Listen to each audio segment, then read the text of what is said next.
Hello guys, today we have a new topic that is inducing regeneration।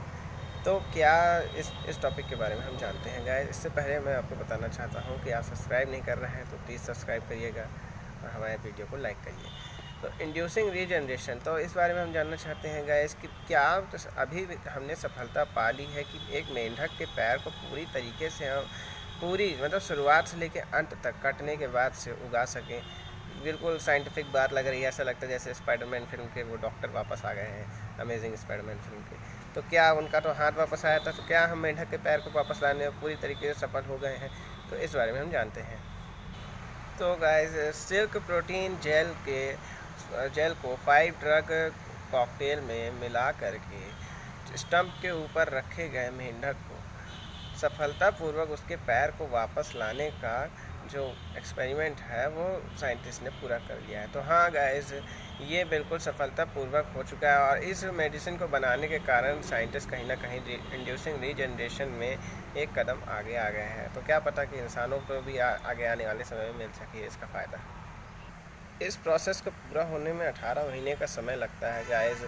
और इस process को पूरा करने के लिए रिसर्चर्स ने अफ्रीकन फ्रॉग था, अफ्रीकन क्लॉ फ्रॉग था, उसका यूज़ किया और उसके कटे हुए पैर को जो है एक सिलिकॉन कैप में बंद करके स्टंप के ऊपर रखा और उस सिलिकॉन कैप में 5 ड्रग जो था मिला हुआ था और 5 ड्रग कॉकटेल मिला हुआ था सिलिकॉन जेल के अंदर। और इस प्रोसेस को वो बायोडोम कहते हैं और इस जनरेशन प्रोसेस को कहीं ना कहीं सफलतापूर्वक उन्होंने हासिल कर लिया है। टफ्ट्स यूनिवर्सिटी की एक रिपोर्ट ने ये कहा है गाइस कि जो है कि प्रत्येक जो मेडिसिन थी उसने एक टारगेट पूरा किया और हर मेडिसिन का एक अपना ही काम था।